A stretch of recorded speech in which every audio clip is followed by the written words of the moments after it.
దేవుడు అనుకున్న సమయాన్ని అనుగ్రహించి పరదేశంలో విలువైన సమయంలో గడిపే వాక్యాన్ని మనకు అనుగ్రహిస్తున్న విధానం బట్టి ఎల్లప్పుడూ ఆయన స్థుతులు చెల్లించవలసిన వారిని. ఎందుకంటే మనం విడిచిపెట్టలేదు. ఇశ్రాయేలే కాదు, ఆయన యొక్క సమాజాన్ని, ఆయన క్రైస్తవతను ప్రేమించేవారు. మన చదువుల కీర్తన భాగంలో మనం బాగా తెలుసు. శుద్ధ హృదయుడైన ఇశ్రాయేలు వాళ్ళరా, అలాగే శుద్ధ హృదయుడైన ఆ ఇశ్రాయేలే కాదు, ఎవరైతే యథార్థ హృదయం ఉన్నావో వాళ్ళ మీద విడిచిపెట్టేవాడు కాదు, మనకు తోడుగా ఉండి నడిపించేవాడు అనే మాటలు మనకు బాగా సుపరిచితం. ఈ పరదేశంలో ఉన్న మనల్ని, ఎడారి ప్రాంతంలో ఉన్న మనల్ని ఆయన విడిచిపెట్టలేదు, ఆయన అర్థం చేయించుకున్నాడు. అన్ని విధాలుగా మనకు సహాయ సహకారాలు ఇస్తూ ఆరోగ్యం ఇచ్చి ఆయుష్నిచ్చి ఇరు తిరుగులు పెట్టే విధానం బట్టి జరిగి నమ్మకం దాకా పిల్లలు తొలి మనం సమయం 5:30 అవుతుంది కనుక త్వరపడదాం. యెషయా 38వ అధ్యాయం 12వ అధ్యాయం 12వ వర్షం 15వ వర్షం చదువుకుని ముందు తెలుగుతాను. మంగళగతి పిట్టవలను ఓదకొరకు వలను నేను కిచకిచలాడుతుంది, గువ్వ వలె మూలిగితిది, ఉన్నత స్థలం తట్టు చూచి నా కన్నులు క్షీణించెను, నాకు శ్రమ కలిగెను. యెహోవా నా కొరకు పూజపడినను నేనేమందును?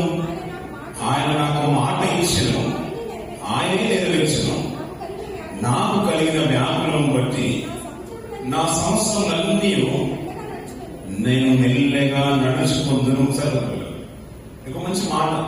ఈ సందర్భం ఎవరి గురించి ఉందో బాగా తెలుసు. ఎవరి గురించి ఈ మాట? హిజ్కియా గారి గురించి. హిజ్కియా గారికి మరణకరమైన రోగం వచ్చినప్పుడు ఆయన చేసిన ప్రార్థన మనకు బాగా సురక్షితము. ఆయన ఇచ్చిన ఆయుష్ కాలం బాగా మనకు బాగా తెలుసు. ఎన్ని సంవత్సరాలు ఆయుష్ ఇచ్చాడని? 15 సంవత్సరాలు ఆయుష్ ఇచ్చాడు. దేవుడు నరుని యొక్క ప్రార్థన విని మళ్ళీ ఆయుష్ ఇవ్వడం అనేది అది అసంభవం. ఇంకా చరిత్రలో మనకి వాళ్ళని బలపరచడానికి, మన ఆత్మ జీవితాన్ని, విశ్వాస జీవితాన్ని మెరుగుపరచడానికి ఆయన పరమందు ఉన్నను నరమాత్రమైన మనము, మట్టివారమైన మనం కూడా ప్రార్థిస్తే ప్రార్థన వింటానని మనం ఈ లోకమందున, మనకు ఈ తరంలో మనకు ఇంకా భరోసా ఇచ్చే మాటలు ఈ రీతిగా రాయబడ్డాయి. ఆయన రాసినప్పటికీ కూడా అతని ఆయుష్ కూడా తీసుకుంటారని దేవుడు అన్నాడు. అయినా కూడా ఆయన చేసే ప్రార్థన చాలా గొప్పగా అనిపించింది. నేను యథార్థ హృదయంతో ఎట్లు నడుచుకుంటూ జ్ఞాపకం చేసుకున్నాను. దేవుడితో చెప్పగలుగుతున్నాను, నేను ఎలా బ్రతుకుతాను దేవా, ఆ స్థితిగతులు చూసి నాకు ఆయుష్ లేవు అన్నట్టుగా మాట్లాడుతున్నాడు. నా ప్రాణం తీసుకోవడం ఏంటి?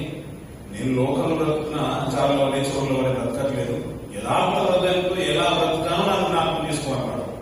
అతని తండ్రి నాడు చరిత్ర బాగలేదు, అతని తండ్రి చరిత్ర. ఆయన హిజ్కియా ఉన్నతంగా బ్రతికేశాడు. ఆయన చేసిన ప్రార్థన బట్టి 15 సంవత్సరాలు ఆయుష్ ఇచ్చేశాడు. ఆయన ఆయుష్ పొందుకున్న తర్వాత ఏంటంటే, నీకు సూచనలు ఇస్తాను, నీకు ఆయుష్ ఇస్తాను కదా, మరి నాకు ఏం చేస్తావు అంటే, నువ్వు యెరూషలేము దేవాలయానికి ఎక్కిపోదు అంటాడు. అందుకు బట్టి ఒక కీర్తన ఎత్తి మాట్లాడుతూ, ఈ కీర్తనలో మాట్లాడుతున్న మాట, ఆయన ఉన్న మాట ఏంటంటే, ఉన్నత స్థలం తట్టు చూచి చూచి నా కన్నులు క్షీణించిపోయాయి. ఎప్పుడు చూస్తాం ఉన్నత తట్టు స్థలాల వైపు? పనులున్నప్పుడు ఎక్కువగా మనం చూస్తూ ఉంటాం. ఇంకా చెప్పాలంటే సహాయం కొరకు, ఇంకా చెప్పాలంటే ఆయన బెడ్ మీద ఉండి బాగా చూశాడు, పైకి లేవని స్థితిలో ఉన్నప్పుడు చూశాడు. పిల్లలు ఉన్నత స్థలాల వైపు చూసి చూసి ఎక్కడి నుంచి సాయం వస్తుందని ఆశ మీద చూసినప్పుడు అప్పుడు దేవుడు మాట ఇంకా 15 సంవత్సరాలు ఆయుష్ ఇస్తాను పో అని ఇలా ఫ్రీగా వదిలేశాడు. పిల్లలు అప్పుడు కీర్తన మాట్లాడుతున్న మాటలు, ఇక్కడ ఉన్న మాటలు ఏంటంటే పిల్లల, నీకు కొన్ని మంచి మాటలు, ఈ మాట మనసులో ఉంచుకొని చివరి మళ్ళీ మీరు జ్ఞాపకం చేయకపోతే సమయం తక్కువ కూడా ముందుకెళ్దాం. కొన్ని విషయాలు పిల్లలు, గతించిన కొన్ని రోజుల క్రితం ఫ్లైట్ లో వెళ్తుంటే అహ్మదాబాద్ నుంచి ఒక ఫ్లైట్ ఉంది. ఇంటర్లో వెళ్ళాలి. ఒక సహోదరి బాగా లేట్ చేసి ట్రాఫిక్ లో చిక్కుకొని 10 నిమిషాలు ఆలస్యం అయిపోయింది. చాలా బ్యాడ్ లెక్క ఇంచుమించు ఇక్కడ నుంచి అయితే 3,000 గరమ్స్ అయితే ఖర్చు అవుతుంది. సీజన్ టైం అయితే 3,000 గరమ్స్ అయితే మామూలు మాట కాదు. పిల్లలు అహ్మదాబాద్ నుంచి లండన్ వెళ్ళాలి. బ్యాలకి కదండి. ఇప్పుడు మీరు అప్పుడప్పుడు మీరు నాకు కూడా అనిపిస్తుంది, మన ప్రాంతానికి వెళ్తున్నప్పుడు వెళ్ళాలనుకోండి, ఫ్లైట్ ఇండియా వెళ్తున్నాం, మా వాళ్ళకి ఉన్నది ఆగ్రహత మనకి ఎక్కువ ఉంటుంది. అరే ఇంకా వెళ్ళలే కాదు, కానీ మనం మెల్లిగా అన్ని సర్దుకొని ఇంకా అప్పుడు బండి వస్తుంది. మళ్ళీ వచ్చిన తర్వాత మనమే అక్కడ కూర్చొని టీ స్నాక్స్ అవన్నీ తిని అప్పుడు సార్ అనుకోండి మెల్లిగా వెళ్తాం. అక్కడ వెళ్ళిన తర్వాత ఫ్లైట్ మిస్ అయిపోయింది అనుకోండి, బ్యాలకి కదండి. ఇంకో మాట మీకు నాకు ఇస్తాం. తల్లి రత్నమ్మ 2011లో బాగా అవుతుంది. నీళ్ళ బావి కోసం తగ్గుతుంది. కేరళలో క్రిస్టియన్ మంది రత్నమ్మ గారు తగ్గింది. నీళ్లు రాలేదు. తనకి అక్కడికి ఎవరు లేదు, నీళ్లు రాలేదు. అందరూ హేళన చేసి మాట్లాడేశారు, అయ్యో నీకు కూడా నీళ్లు పర్లేమా. ఇప్పుడు ఎలా ఉంటుందంటే అన్ని వేళ మాట్లాడుతారంటే మాకు పర్లేదు, ఎలాగో పర్లేదు, నీకు కూడా పర్లేదా అంటారు. మాకేమో పర్లేదు, నీకేనా పడితే బాగుంటుందని అంటారు. అది గుడ్లక బ్యాలెక్క. ఏమంటే ఫ్లైట్ మిస్ అయిపోయింది, గుడ్లక బ్యాలెక్కండి, బ్యాలెక్ కదండి. ఇప్పుడు నీళ్లుతో అంత కష్టపడి తన కష్టాన్ని అంతా పెట్టి మనుషులను తీసుకుని తవ్వించేసింది, నీళ్లు పర్లేదు. ఎంత బాగుంటుంది పిల్లలు, బ్యాలెక్క గుడ్లకండి. అది ఇంకొక తీరు మంచి మాట నాకు ఇస్తాను. తీరా అదే అహ్మదాబాద్ ఫ్లైట్ టేకాఫ్ అవ్వగానే కొన్ని ఫ్రాక్షన్ ఆఫ్ సెకండ్స్ లోనే కూలిపోయింది. ఇంచుమించు 242 మంది చనిపోయారు. మనకు బాగా తెలుసు, జూన్ 12 లాస్ట్ ఇయర్ మన ఇండియాలో జరిగింది, బాగా తెలుసు. ఇప్పుడు గుడ్లకే వెళ్ళలేదు తన సహోదరు, గుడ్లకే వెళ్ళకండి, గుడ్లకే. ఈ తల్లి రత్నమ బాగా తవ్వించుకుంది. తవ్వించుకున్న తర్వాత నీళ్లు పడలేదు. కొంతకాలం ప్రభుత్వం ఈ మధ్య మనం తెలుసు ఇంకులు ఉంటలేదు కానీ చుట్టూ బోర్వెల్ బావులు కానీ అలాగే ఓపెన్ ఉండడానికి వీళ్ళు ప్రభుత్వం ఏం చేసిందంటే అది కూల్చేయకుండా కొంచెం జాగ్రత్త చేసింది. అలా కూల్చుకున్నప్పుడు వచ్చిన పనులు ఏం చేశారంటే ఆ బీడీ తాగు, సిగరెట్ తాగు, బీడీ తాగుతూ వేయించుకుంటారు కదా ఆ పీపుల్ కాస్త ఆ బాగా పడేశారు. అక్కడ ఫైర్ అయిందంట. అర్థమవుతుంది అన్నమాట. వచ్చిన కూలివాడు ఏం చేయాలన్నమాట, ఇది కూర్చేయాలంటే వాడు 10 స్టార్ట్ అయిన ముందే ఆ చుట్టా ఆ బీడీ సిగరెట్ ముట్టించుకుని ఆ పీపుల్ ఈజీ వరకు పడేశారంట. అక్కడ గ్యాస్ మంట పైకి వచ్చేసిందంట. అంటే మళ్ళా ఏదో బ్లాస్ట్ అయినట్టు మంట కాదు, చిన్నగా మంట పైకి వచ్చేసరికి ఇక్కడ ఏదో ఉందని తీరా అక్కడ నుంచి గ్యాస్ వస్తుందంట. తను ఏం చేసిందంటే అక్కడ దాని పైకప్పు వెలిగించేసి ఇంట్లో ఉన్న స్టవ్ వెలిగించుకుని ఇంచుమించు 10 సంవత్సరాలుగా ఆమె ఫ్రీగా గ్యాస్ వాడుకుంటుంది. సంవత్సరానికి 10,000 రూపాయలు. ఈ రోజులో గ్యాస్ ఎంత జరుగుతుందో మనకు తెలుసు, సిలిండర్లు దొరకట్లేదు. 10,000 సంవత్సరానికి 10,000, ఇంచుమించు 15 సంవత్సరాల నుంచి వాడుకుంటుంది. ఎంత పోగేసుకుంటారు మరి. ఆమెకు అలా ప్రెస్ అయిపోయింది. కానీ బావిలో నీళ్ళు రాకపోవడం గుడ్లక బ్యాడ్లక. ఇంకో మాట మీకు అర్థమని చెప్తున్నట్టు మన ప్రసంగం కూడా అంటుంటాడు, అదృష్టవంతులు అంటాడు, అదృష్టవశం అంటాడు, ఇంకా దురదృష్టం కూడా అంటారు. దురదృష్టం చేతనే అన్ని జరుగుతుంది. బావిలో నీళ్లు రాకపోవడము దురదృష్టమే. అదే బావిలో నుంచి గ్యాస్ రావడం అనేది అదృష్టం. ఫ్లైట్ మిస్ అవ్వడం దురదృష్టమే బహుశా. కానీ అదే ఫ్లైట్ లో కనుక తను వెళ్ళుంటే తన ప్రాణం కోల్పోయింది. అంతమందిలో నుంచి ఒక్కరు మాత్రం తప్పిపోయాడు. ఆ రోజు మనకు తెలుసు.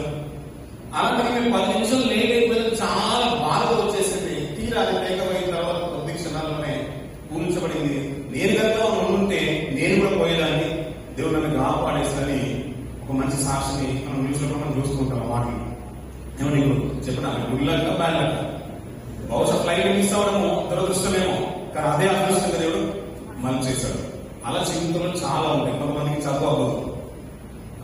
కళ్యాణ్ జూలు మన బాగా తెలుసు కదా, జాయ్ కళ్యాణ్ జూలు అది చదవకలేదు. బంగారం ఊరికి రావాలి, డబ్బులు ఊరికి రావాలి మాట ఎటువంటి పిల్లలు. ఆయన తీరా బంగారంలో కోట్ల అధిపతి అయిపోయాడు. చాలా మంది క్రికెటర్స్ మనం చూస్తూ ఉంటాం. చదవకపోలేదంటే అది దురదృష్టమే. కానీ అదే దురదృష్టం కాస్త క్రీడల్లోకి వెళ్ళిపోయి, స్పోర్ట్స్ లోకి వెళ్ళిపోయి, ఫుట్బాల్ ప్లేయర్ మనం చూస్తున్నాం. ఫీఫా ఉన్న వాళ్ళు కూడా అందరూ గ్రాడ్యుయేట్స్ కావాలి. 10 పాటలకు బయట తిరిగిన వాళ్ళు ఆడేవాళ్ళు ఆడు. ఇప్పుడు ప్రయోజనం లేకపోతే వాళ్ళు ఆటలు ఉంటారు. మనం ఇప్పుడు పనులు తీసుకున్నాం. ఏం చేసామయ్యా సచిన్ టెండూల్కర్ 8 సంవత్సరాలు అంటే ఏమి ఎక్కడ చదువుకుని పరిగెత్తేసాను అంతే. దాని కొరకు నాకు కప్పులు ఇచ్చేశారు, నాకు మెడల్స్ వచ్చేసాయి. నా పేరు భారతరత్న, పద్మశ్రీ అని అవార్డ్స్ లో ఏం చేశారు జీవితకాలం అంతా అతను? ఏమంటే ఏం చేశారు అతను జీవితకాలం అంతా కూడా? ఇక్కడ ఓడిపోయినా అక్కడ ఓడిపోయి మధ్యలో అక్కడ ఇక్కడ పరిగెత్తుతూనే ఉన్నాడు, నాన్ స్టాప్, నాట్ అవుట్. అందుని బట్టి అతని కీర్తి పతాక చేర్చుబడింది. అందుకే అందరికీ కొంతకాలం అంటూ ఉంటాం, కష్టపడుతూ ఉంటాం. గతించిన రాత్రి నేను వచ్చుంటే బాగుండేది, శుక్రవారం రోజున సోదరు సాక్ష్యం చెప్పేశాను. చాలా ఆశ్చర్యం అనిపించింది. నిజంగా పశ్చాత్తాపం ఉంటే మంచిగా అనిపించింది. గత సంవత్సరం వెకేషన్కి వెళ్ళాడు. వెళ్ళినప్పుడు ఇక్కడ ఉన్నప్పుడు నాకు సాహసం రా ఎన్నిసార్లు అడిగినా వచ్చేవాడు కాదు. వెళ్ళిన తర్వాత తన కుమార్తె బట్టి ఆ అనారోగ్య స్థితిని బట్టి తన రష్యాలోకి వచ్చేసాడు. అక్కడ వాపసం తీసుకుని ఇక్కడికి వచ్చేసాడు. ఇప్పుడు తన కుమార్తెకు అనారోగ్యం రావడం దురదృష్టమే, కానీ దాన్ని బట్టి ఇతను రష్యాలోకి వచ్చేసాడు. అది అదృష్టం అనిపించింది. మీకు అనిపించింది అలాగే? ఇప్పుడు వచ్చిన వ్యాధి అనుకోండి కదా, ఇప్పుడు వచ్చిన అనారోగ్య కాలం బట్టి దేవుడికి దగ్గరయ్యే అవకాశం వచ్చిందా లేదా? ఇప్పుడు వచ్చింది మంచి కొరకంటారా చెడు కొరకంటారా? ఇప్పుడు లోకం తరగంగా ఆలోచిస్తుంది, దేవుని పిల్లలైన మానవ తరగంగా ఆలోచించాలి. ఆ ఆలోచన విధానంలో మార్పు రావాలి. అవును కదండి. ఇప్పుడు అప్పుడు కష్టం వచ్చింది, కోవిడ్ వచ్చింది.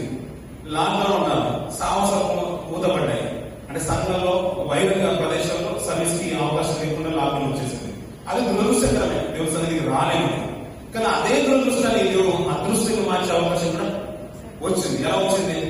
మన గృహంలోకి వెళ్తారు, ఇళ్లలో ఆడతారు. ఏ రోజు సాహసం మానుకున్న ప్రతిరోజు ప్రతి వారము కూడికి వెళ్ళిన రోజులు కూడా వచ్చాయి. ఇంకా ప్రతి కుటుంబంలో ప్రార్థన రూపం అనేది ఎత్తబడేది. అవునా కదా? ఈ దురదృష్టం కాస్త అదృష్టంగా మార్చుకునే అవకాశం లోకంలో ఎలాగ ఉందో దేవుళ్ళు కూడా అలాగే ఉంది. ఒక మాట నేను జ్ఞాపకం చేస్తాను. ఫిలిమోను రాసిన పత్రిక, పౌలు గారు రాస్తూ ఫిలిమోను గారు ఇప్పుడు మంచి మాట మాట్లాడుతుంది. చూడండి పిల్లలు, 8వ వచనం నుంచి కొన్ని మాట్లాడుతారు. కావున యుక్తమైన దానిని గురించి నీకు ఆజ్ఞాపించుటకు క్రీస్తునందు నాకు బహుధైర్యం కలిగి ఉన్నాను. వృద్ధులను ఇప్పుడు క్రీస్తు యేసు ఖైదీనైన పౌలను నేను ప్రేమను బట్టి వేడుకొనగా మరీ మంచిదనుకొని నా బంధకములలో నేను కనిన నా కుమారులకు ఒనేసిము కొరకు నిన్ను వేడుకొంచున్నాను. అతడు నీకు మునుపు నిష్ప్రయోజనమైన వాడే కానీ ఇప్పుడు నీకును నాకును ప్రయోజనమైన వాడు సర్వదుగా. ఈ సందర్భం బాగా తెలుసు కదా. ఎవరైనా ఒనేసిము అంటే ఒక దొంగ, ఒక బానిస, ఫిలిమోను కింద పనిచేసేవాడు. అతని దగ్గర నుంచి డబ్బు ఎత్తుకుని వెళ్ళిపోయినట్టుగా మన ఇంట్లో పనిచేస్తున్నాం, మన కంపెనీలో పనిచేస్తూ ఉంటాం. అప్పుడప్పుడు ఎవరు చూడట్లేదు, చాలా మటుకు ఎత్తుకుని వెళ్ళిపోతున్నాయి. అన్ని సైకిల్ మనం చూస్తుంటాం కాబట్టి, ఫీల్ లో ఉన్నాం కాబట్టి తెలుస్తూ ఉంటాయి. తీర కొంత కాలం దొరికిపోయామనుకోండి, అది బాగోదు. అందుకనే యథార్థంగా ఉండాలి. యజమాని చూసినా చూడకపోయినా, యజమానురాలు చూసినా చూడకపోయినా నీ తండ్రిని చూస్తాడు, ఆయనే ప్రతిఫలించేది. రాజు హృదయం అంట నీటి కాలువలే ఉంటుందంట. రాజు హృదయం దేవుని చేతిలో నీటి కాలువలే ఉంటుందంట. ఎలా ఉంటుందంట? నీటి కాలువ తెలుసు కదా మనకు. అది ప్రవహిస్తున్నప్పుడు ఎటు పల్లెం ఉంటే అది వెళ్ళిపోతుంది. ఆయన చిత్తవృత్తి అని చొప్పున తిప్పుతాడంట రాజు హృదయాన్ని. అందుకని నీ యజమానురాలు హృదయాన్ని, నీ యజమాను హృదయాన్ని తిప్పగల సమర్థున్న తండ్రి. అందుకని ఆయన చూసే కింద యథార్థ జీవితాలు కాపాడుకోండి. అదే నేను చెప్పాలన్న మాట. ఇదైనా యజమానులు లేడు కదా, దొంగతనం చేసుకుని వెళ్ళిపోయాడు. తీరా ఎక్కడ పడ్డాడంటే జైల్లో పడిపోయాడు. తంతే అప్పుడు ఎక్కడంట బూరెల గుట్టలు పడ్డట్టుగా, ఏమంటాడంటే అంతే తంతే అప్పుడంట బూరెల గుట్టలు పడ్డట్టుగా తీరా జైల్లో పడిపోయాడు. పౌలు గారు ఆయన నేచర్ ఏంటంటే, అతను లక్ష్యం ఏంటంటే, ఆయన బయట ఉంటేనే అనేక మంది మార్చే లక్ష్యం ఉన్న ఒక సామర్థ్యం కలిగి చెరసల్లో ఉంటే ఇంకా బయటకు వెళ్ళి ఆసక్తి లేదు. అక్కడ కూడా ఇతన్ని కలిసాడంట. అంటే అతను కూడా మార్చేసాడంట. ఎవరిని? ఒనేసిమును. దొంగలు మార్చేశాడు. మార్చేసి ఏమంటే, ఒకప్పుడు నీకు ప్రయోజనవాడు కాదు, నిష్ప్రయోజనం వాడే. ఇప్పుడు నీకు నాకును ప్రయోజనం. ఇప్పుడు అక్కడ దొంగతనం చేసి జైల్లో పడము దురదృష్టం.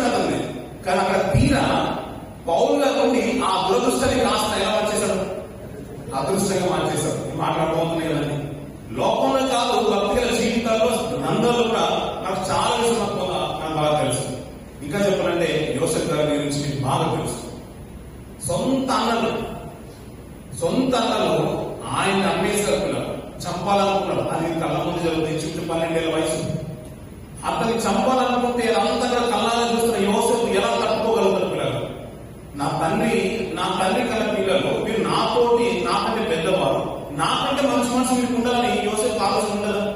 ఉంటుంది కదండి. అలాంటి వీరే అతన్ని చంపాలనుకుని బావులో పడేస్తూ ఉంటే ఇదంతా చూస్తున్న ఆయన వేడుకుంటున్నారు. అయినా కనికరం చూపించట్లేదు. తీరా అతను ఏం చేశారంటే అమ్మేశారు. పిల్లలు, అతను ఎంత దురదృష్టవంతులని ఆలోచించారు. పిల్లలు, కుటుంబం మీద వేసింది. అతను చంపాలనుకున్నాడు, అమ్మేశారు. తీరా పరాయి దేశంలో వెళ్ళిపోయి నేరానికి చెరసాలకు వెళ్ళిపోయాడు. అంతటి దురదృష్టవంతుడిగా ఎవరు లేదేమో అనుకుంటుంది సమాజం. అతను అందరూ కూడా అలాగే అనుకుంటచ్చు. తండ్రి దగ్గర సుఖభోగాలు అనుభవించడానికి వీడు అర్హుడు కాదని అతన్ని చంపడానికి ప్రయత్నం చేసిన ఒక విధేయత కలిగిన ఒక తండ్రి యొక్క పిల్లలు. అలాంటి వారిలో నుంచి ఒక ఉత్తముడు బయటకు వచ్చేసారు. పిల్లలు, ఆ దురదృష్టాన్ని కాస్త దేవుడు చేసినట్టే నిరీక్షించిన విధానం బట్టి, తనకున్న విశ్వాసాన్ని బట్టి, భక్తి జీవితాన్ని బట్టి, పవిత్రతను కాపాడుకున్న స్థితిని బట్టి దేవుడు అదృష్టంగా మార్చేశారు. అతను ఒక అధికారి కింద పెట్టేశారు. అధికారి కాస్త చేసిన రాజు తర్వాత రాజు అంతటి వారిని చేశారు. పిల్లలు, ఎంత గొప్ప భాగ్యం. పిల్లలు, ఈ ఒనేసిము దొంగే, కానీ తీరా పౌలు గారి చెరలో ఆ మధ్యలో చెరసాల్లో వెళ్ళిపోయిన తర్వాత పౌలు గారు అతను మార్చేసి ఏకైకంగా అక్కడి నుంచి ఒక అధికారి కిందికి కాదు, ఒక రాజు కిందికి కాదు, ఒక ధర్మంతుల కిందికే కాదు, ఏకంగా దాటే రీతిగా పరలోకం ఎంట్రెన్స్ దాటే రీతిగా ఒక ఉత్తమని నిలబెట్టేశారు పౌలు గారు. ఇంతటి అదృష్టం ఉంటుంది ఇంకా లోకంలో. గ్రామస్తులు కాకినాడలో ఉన్న యాక్సిడెంట్ జరిగింది 6 నెలల ముందు. అతని గురించి బాగా ఈ రోజు 2 రోజుల క్రితం బాగా వైరల్ చేశారు. 6 నెలల ముందు యాక్సిడెంట్ జరిగింది, 2 కాళ్ళు పోయాయి. అందరూ చనిపోయారు, అతను మాత్రమే బ్రతికి కూడా 2 కాళ్ళు పోయాయి 6 నెలల ముందు. 2 రోజుల క్రితం మళ్ళీ యాక్సిడెంట్ జరిగింది. అందరూ ఏమనుకున్నారంటే 6 నెలల ముందు అందరూ పోగా బిడ్డ నువ్వైనా బ్రతకమని ఆయన్ని చాలా మంచిగా చూసుకున్నారు. కాళ్ళు లేకపోతే ఏంటన్నా జీవం అయితే ఉంది, ఎలాగో బ్రతకవచ్చు, సైకిల్ వేసుకున్నా ఏ రీతిగా బ్రతకవచ్చు అని ఒక మంచి మాట మాట్లాడేస్తారు. తీరా 2 రోజుల క్రితం యాక్సిడెంట్ అయిపోయింది, ప్రాణం పోయింది. ఆ రోజు అదృష్టవంతుడే, ఆ ప్రాణం మళ్ళీ ఎక్కువ కాలం నిలవలేకపోయింది. కానీ ఈ లోపల పిల్లలు బహుశా నువ్వు అదృష్టవంతులు కావాలని సమాజం అని ఉండొచ్చు, యోసేపులో అన్నదమ్ములు అలాగే అని ఉండొచ్చు, అన్నలు అలాగే అని ఉండొచ్చు. కానీ చిరజీవంగా చిరస్థాయిగా లాస్ట్ గా ఆయన ఉన్న జీవితాన్ని చూస్తూ ఉంటే ఒక ఉన్నతంగా తనను బట్టి తన కుటుంబము తన యావదాస్తి అభివృద్ధి దశకు వెళ్లే రీతిగా తన జీవితం మార్చబడింది. ఒనేసిము దాసుడే, దొంగే, అతను అర్హుడు కానే కాదు ప్రతిఫలానికి యజమాని ఇంటికి వెళ్ళడానికి. కానీ ఆ మాట పోగలిగిన మాట ఏంటంటే అతను నీకును నాకును ప్రయోజనకరమైన వాడు. ఇంకా అతని బట్టి ఇంకా అతని వల్ల ఏదైనా రుణం ఉంటే పౌలు గారు తీరుస్తాను అనుకోండి. ఎవరి పక్షం? ఓనేసిము పక్షం. పౌలు గారి పూట పడుతున్నాడంటే ఓనేసిము ఎంతటి గొప్ప బ్రతుకు కలిగి ఉన్నాడో మీరు ఆలోచించారు పిల్లలు.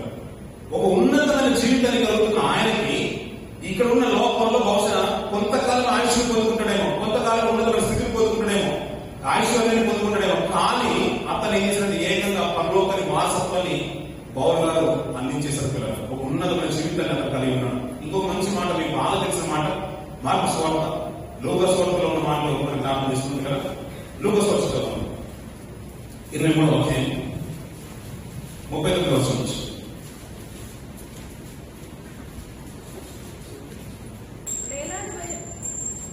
వేలాడవేయబడిన ఆ నేరస్తులలో ఒకడు ఆయనను దూషించుచు, నీవు క్రీస్తువు కదా, నిన్ను నీవు రక్షించుకొనుము, మమ్మల్ని కూడా రక్షించుమని చెప్పాను.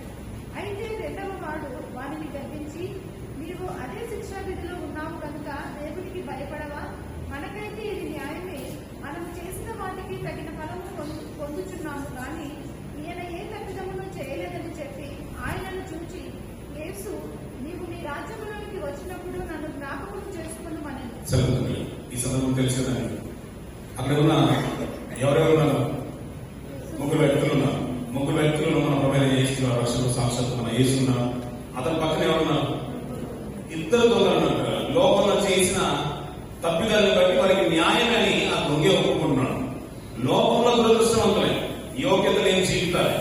కానీ అందులో దొంగ మార్చబడిన తర్వాత దేవుడు ఎలాంటి అవకాశం ఇచ్చేసారంటే, అందుకు ఆయన మనకు నేడు నీవు నాతో కూడా పరదేశంలో ఉంది అన్నట్టు. ఈ రోజుల్లో గతించిన కొన్ని సంవత్సరాల క్రితం కానీ మొన్న రీసెంట్ 1 month బ్యాక్ కానీ హైవేస్ అందరి షేక్ వచ్చారు పిల్లలు, కోర్టుకు వచ్చారు. చాలా మంది పెద్ద మంది వచ్చారు. వాళ్ళందరూ వస్తుంటే ఈ చిన్న షేక్ కూడా వాళ్ళతో పాటు వస్తూ ఉంటారు. మీరు చూస్తారు కదా పిల్లలు. వారి ప్యాలెస్ నుంచి కానీ హైవేస్ కానీ వాళ్ళు ఎవరైనా బయటకు వెళ్ళినప్పుడు వాళ్ళతో పాటు వాళ్ళు ఇంట్లో పనిచేసే వాళ్ళు అందరూ కూడా వెళ్తూ ఉంటారు. వాళ్ళ మామతో వాళ్ళందరూ వెళ్తుంటారు, ఈ బాబాతో వీళ్ళందరూ వెళ్తూ ఉంటారు. అంటే ఇలాంటి అవకాశం వారికి కూడా దక్కుతున్నారు పిల్లలు. అవును కదండి. ఇప్పుడు దగ్గర నుంచి దుబాయ్ ఒక వెహికల్ వెళ్ళిందంటే వాళ్ళతో పాటు డ్రైవర్ తో పాటు ఇంకైతే కూడా కూర్చునే అవకాశం మనకు కూడా దొరుకుతుంది. అవునా కదండి. ఆ రీతిగానే ఈయన ప్రభు ఏమైనా మాట ఏంటంటే సాక్షాత్తు నేడు నీవు నాతో కూడా అంటే ఇప్పుడు ఆయన వెళ్తున్నాడు. ఆయనతో పాటు ప్రభుతో పాటు వెళ్ళే అవకాశం ఎవరు దొరికింది? ఇప్పుడు దొంగకు దొరికింది. ఈ లోకంలో దౌర్భాగ్యుడే, దుష్టుడే, ఇంకా చెప్పాలంటే దురదృష్టవంతుడే.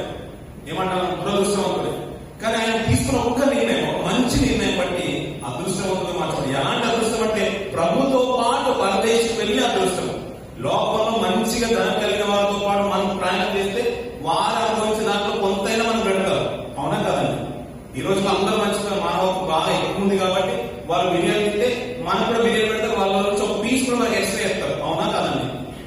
మీకు బాగా తెలుసు, మనకు బాగా తెలుసు. మన పక్కన వారికి ఇంకా మనం ఎక్స్ట్రా పెడతాం. అలాంటిది ప్రభు వెళ్తుంటే ఆయనకి ఎంతటి వామ్ వెల్కమ్ ఉంటుందో మీరు ఆలోచించండి కదా. ప్రభు పరదేశం వెళ్తున్నాడు, ఆయనతో పాటు నేనే నాతో ఉంటామంటే ఎలాంటి సన్మానం పొందుకుంటుంటాడు ఈ దొంగ కూడా. ఇది అర్థమవుతుందో లేదో. లోకంలో దొంగన దశలోకి ఎక్కించేసింది సమాజం. లోకంలో అతను దొంగని ఎవరు పట్టించుకోవట్లేదు, అతని గురించి ఎవరు ఏడవట్లేదు. మన ప్రభు గురించి చేస్తున్నారు అందరూ. నీకు ఇలాంటి మాత్రం ఏంటి ప్రభు అని ఆయన హింసించిన విధానం బట్టి నేటి మనం కూడా ఏడుస్తున్నాం. అతని శిలువ త్యాగాన్ని జ్ఞాపకం చేసుకుంటాం. అలాంటి దొంగ లేదు పరదేశంలో ఉండే యోగ్యత. అబ్రాహాం గారు ఉన్న స్థలంలోకి, మోషే గారు ఉన్న స్థలంలోకి, ఏలియా ఆరోన్లో ఉన్న స్థలంలోకి, ఎలీషా ఉన్న స్థలంలోకి, దావీదు గారు ఉన్న స్థలంలోకి, సొలొమోను గారు ఉన్న స్థలంలోకి, అలా ఉన్నత భక్తి పరులు ఉన్న స్థలంలోకి, సంసోను, యోక్త, బారాకు ఇలాంటి ప్రవక్తలు, రహాబు వీళ్ళందరూ మిరియాము లాంటి ప్రవక్తలు ఉన్న ఆ పరదేశంలోకి, నీతిమంతుల గుంపులోకి, స్టెపెన్ వెళ్ళిన నీతిమంతుల గుంపులోకి ఈ దొంగ కూడా వెళ్ళిపోయాడు. లోకంలో దురదృష్టవంతుడే, కానీ ఒక నిర్ణయం మాత్రం జీవితాన్ని మార్చేసిందంట పిల్లలు. మనం అప్పుడప్పుడు మనం వింటూ ఉంటాం, చాలా మంచి మంచి క్యాప్షన్స్ మనం వింటూ ఉంటాం. One idea change the life అంట పిల్లలు. మన నిర్ణయం కూడా ఏ రీతిగా ఉందో మనం ఆలోచించుకోవాలి పిల్లలు. ప్రతిదానికి తలపోదు గొర్రెలేక లోపల ఉన్న మాటలు కూడా చెప్తున్నాం. తప్పులో ప్రలోభ పెట్టినా, తప్పు మార్గంలో నడిపించడానికి ఏ చెడు మాట చెప్పినా అది ఎంతటి వారైనా, రాజులు సైతం కూడా, నేను మాట్లాడితే భక్తి పరుల జీవితాలు చూస్తున్నారు. రాజు చెప్పినా కూడా తప్పు చేయని జీవితాలు భక్తుల జీవితాలు పిల్లలు. అంటారు ఇది మనకి మాటలు అంటే మనకు ఎలా ఉండాలంటే సాక్షి సమూహం మనల్ని ఆవరించున్నాడు. మనము కూడా అంటాడు, వారికి ఇలాంటి వచ్చినాయి కాబట్టి వారు ఎదుర్కొన్నారు. మనము కూడా అంటే వారికి ఇలాంటి శోధనలు వచ్చే వారు జయించుకుంటారు. మనము కూడా అంటాడు, ఇలాంటి శోధన నీకు వస్తుంది, నువ్వు ఎలా నిలబడతావు. ఇట్టే పడగొట్టడానికి సులువైన ప్రాబ్లమ్స్ అన్ని కూడా మనకు ముందుంటున్నాయి, సమస్యలన్నీ కూడా ముందుంటాయి. ఏం పర్లేదు బ్రదర్ అంటారు, ఏం పర్లేదు సిస్టర్ అంటారు, ఏం పర్లేదు అని, ఏం పర్లేదు అంత దగ్గర పడిపోతావు. జాగ్రత్త, ఇది మంచిది కాదు. ఎవరు ప్రలోభ పెట్టినా కానీ చెడుకు తలొక్కేది లేదు. ఎన్నోసార్లు చెప్తారు, ఒక కన్యక తన పవిత్రతను కాపాడుకున్నట్టుగా నీ భక్తి జీవితాన్ని కాపాడు. అలాంటి వారికి అలాంటి పరదేశంలో ఉండే భాగ్యం ఉంటుంది. ఇంకో మంచి మనం జ్ఞాపకం. ఇశ్రాయేలు అదృష్టవంతులే కాదు, ఇశ్రాయేలు అదృష్టవంతులే. విదేశంలో మంచి మాట ఉంటుంది. ఆయన 1000 తరముల వరకు కృప చూపువాడంట. ఎవరి పట్ల? ఇశ్రాయేలు పట్ల. ఎందుకంత గొప్ప భాగ్యం వచ్చిందంటే వారిని బట్టి కాదు, మీకు అర్థమవుతుందో లేదు. ఇశ్రాయేలుని బట్టి వారిని కాదు, ఎన్నోసార్లు వారిని సంహరించాలని దేవుడు అనుకుంటే మోషే గారు అడ్డుపడిన ప్రార్థన అంటాడు, అయ్యా నువ్వు అబ్రాహాము, ఇస్సాకు, యాకోబులకు వాగ్దానం చేసావు, వారికి జ్ఞాపకం తెచ్చుకొని వీరిని విడిచిపెట్టు. ఎవరి జ్ఞాపకం తెచ్చుకొని?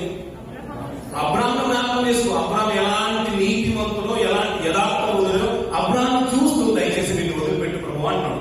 ఇప్పుడు అక్కడికి ప్రతిసారి సమస్య ఏంటంటే అప్పుడప్పుడు కొన్ని విషయాలు మనం జ్ఞాపకం తీసుకున్నాం. కంపెనీలో ఇద్దరు పనిచేస్తున్నారు అనుకోండి, వాళ్ళ ఫాదర్ చేశారు, వాళ్ళ మదర్ చేశారు, తర్వాత వాళ్ళ జనరేషన్ వచ్చింది, వాళ్ళ పిల్లలు వచ్చారు, వారు సరైన ప్రవర్తన లేదు, వారు బాగా పనిచేయలేదు. తీసేయాలని మనసు వచ్చినా కానీ యజమానికి ఎలా ఉందంటే వాళ్ళ ఫాదర్ బాగా మంచి సర్వీస్ ఇచ్చేసారు కాబట్టి తనను బట్టి ఏం చేస్తారు, వాళ్ళు అతను ఉండనిస్తారు. ఇలా నేను చూసుంటారు, అప్పుడు మనం చూస్తున్నాం కదా పిల్లలు. వారి ప్రవర్తన ఏంటంటే బాగా లేకపోయినా కూడా తన తండ్రిని బట్టి ఉండనిచ్చినట్టుగా ఇశ్రాయేలు ప్రవర్తన అంత మంచిది కాదు పిల్లలు. ఎందుకంటే దేవుడిని పరిశోధిస్తున్నారు, శోధిస్తున్నారు. నువ్వు దేవుడివేనా? అయ్యో నడిపించేసావు కదా, అలాగే నువ్వు తిరిగి వెళ్ళిపోతామని ఒక సంఘాన్ని, సమూహాన్ని ఏర్పాటు చేసుకుని ఐగుప్తుకు వెళ్ళిపోవడానికి సిద్ధపడుతున్నారు. అరణ్య మార్గంలో ఉండగానే ఎలాంటి దృష్టి తల్లి, వారు మొర పెడితేనే వినిపించడానికి దేవుడు ఆకాశం నుండి వారి మొరలు విని మోసే నడిపిస్తూ ఉంటే, మోసే మనకు అంతఃపురం అక్కర్లేదు, అరణ్య మార్గంలో తన ప్రజలకు శ్రమ మేలని ఒక నీతి మంతుని దేవుడు శ్రమ పెడుతున్నాడు. ఈ ప్రజల కొరకు వీళ్ళు తిరుగుముఖం పెడుతున్నారు.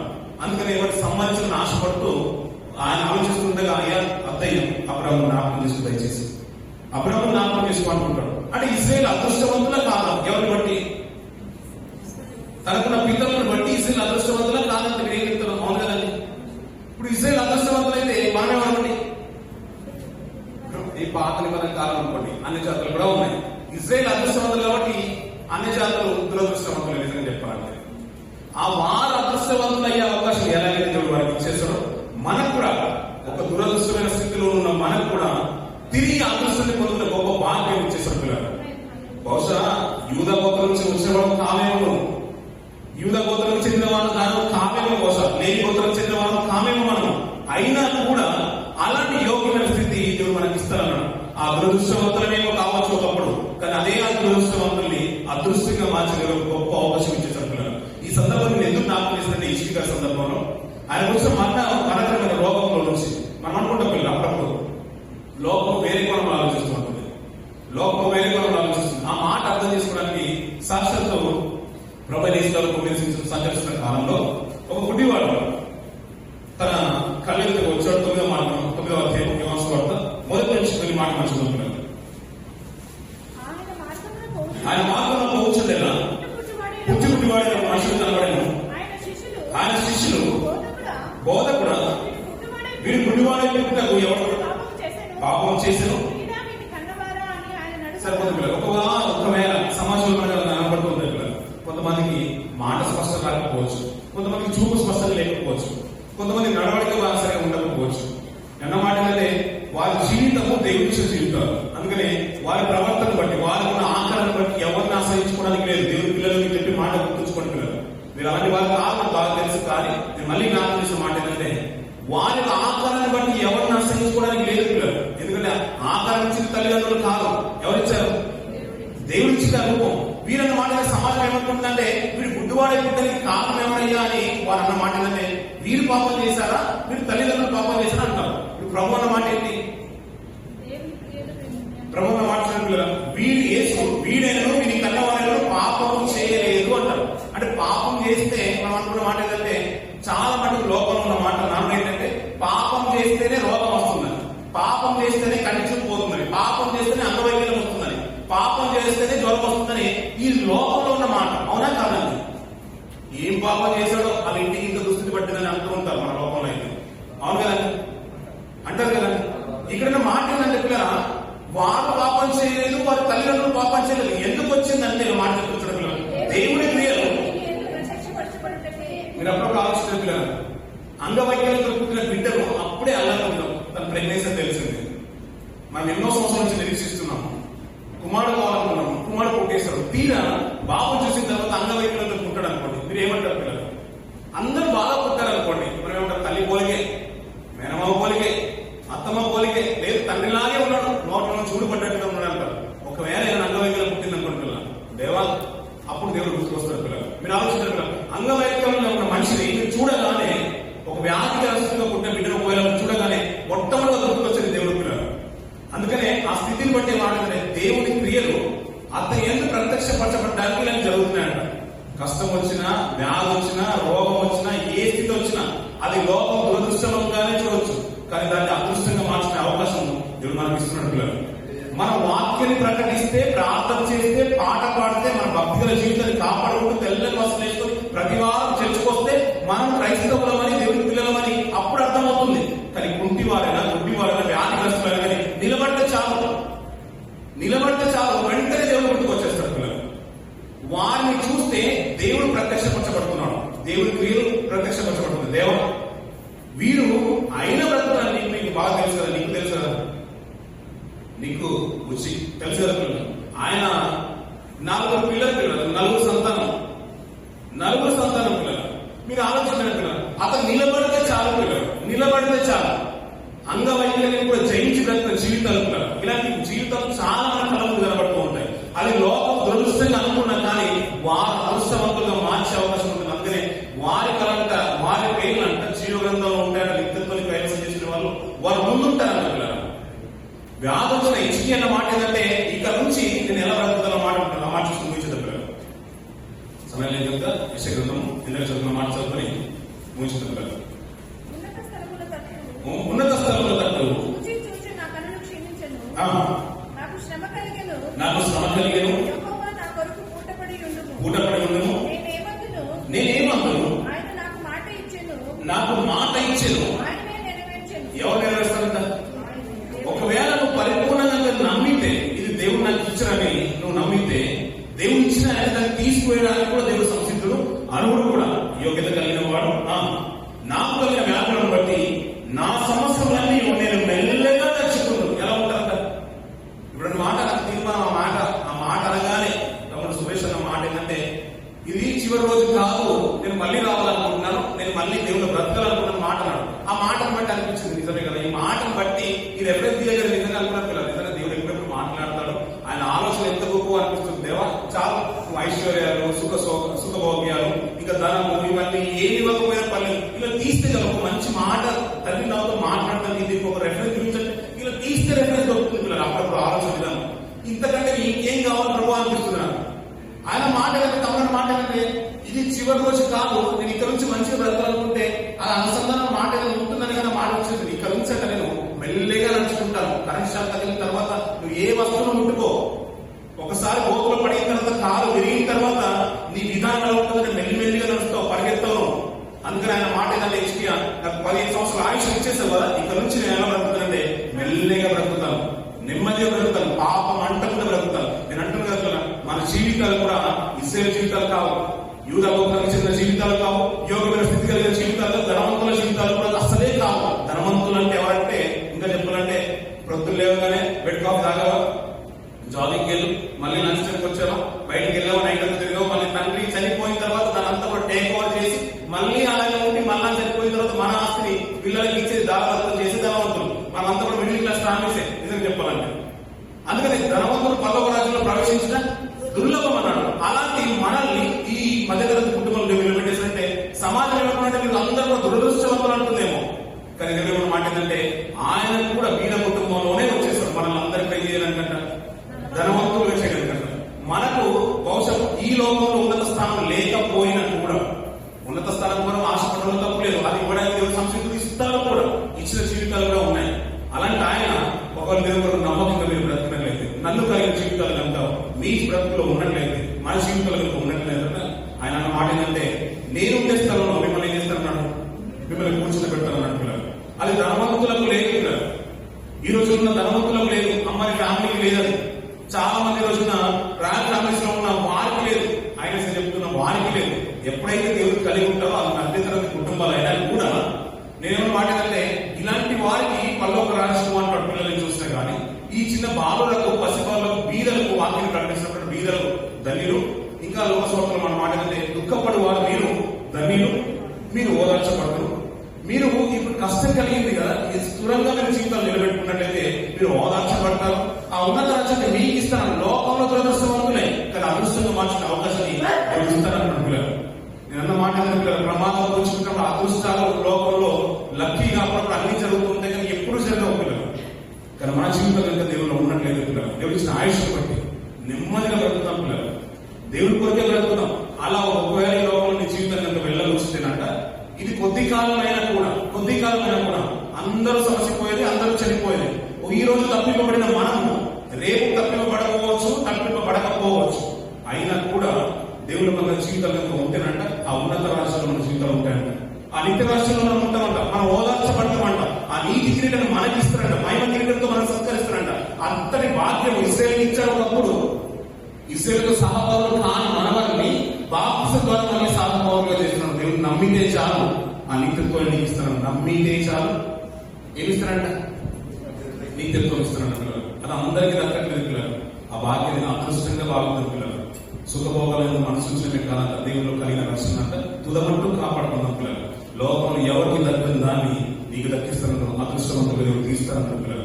లోకంలో ఉన్న అదృష్టము కొంతకాలానికి తరిగిపోతుంది, దేవుడు ఉన్న అదృష్టము ఓనేసిము కలిగి ఉన్న పిల్లలు, ఆ నిత్యత్వం దొంగ కలిగి ఉన్న పిల్లలు. లోకం వేయించినా, దూషించినా, సిలువకి ఎక్కించిన ఒక్క మార్పు అతని జీవితాన్ని మార్చేసింది. అలాంటి మార్పు దేవుడు నీతో మాట్లాడడానికి ఎప్పుడు సిద్ధంగా ఉంటాడు.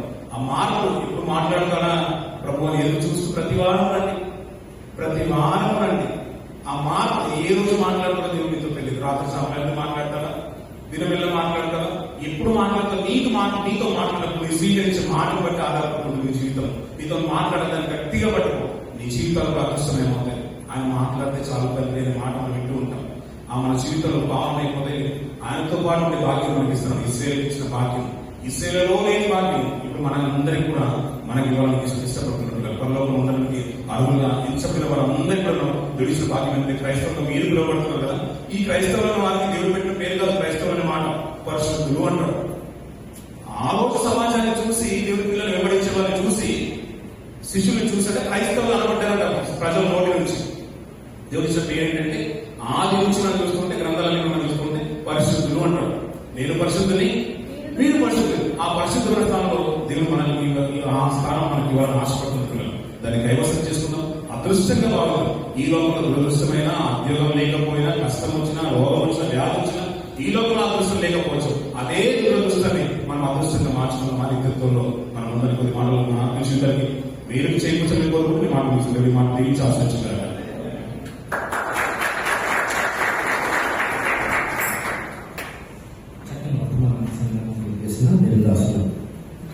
Dia